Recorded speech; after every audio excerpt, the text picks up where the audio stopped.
hold your cards close to your chest, no matter if you're a buyer or a seller. And let me explain to you what I mean by that.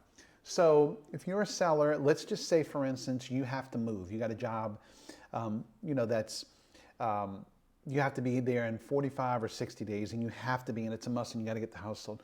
You might not even want, you don't want to let people know that. So if you tell your agent about it, the agent has a fiduciary responsibility to keep everything confidential, and that's something that I do. However, you don't want to be talking and if you happen to run into the buyer, which I try to avoid at all costs, I try to keep the seller and buyer away from each other just to avoid this exact thing. But sometimes I have a seller and they're on their way out, the buyer's coming in, and then they start talking and they mention, oh yeah, I'm moving to Oregon. I got to be there for a job. Well, the buyer hears that and says, wait a minute. If I like this house, then I am going to lowball offer because they need to move. You don't want to give away that information. Same thing with the buyer.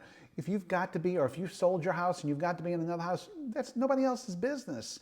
Unless you're doing a predicated offer, but if you're buying a house, hey, listen, that's my business. Don't give away key pieces of information that could potentially hurt your chances and drive the price up or drive the price down, depending on if you're a buyer or a seller.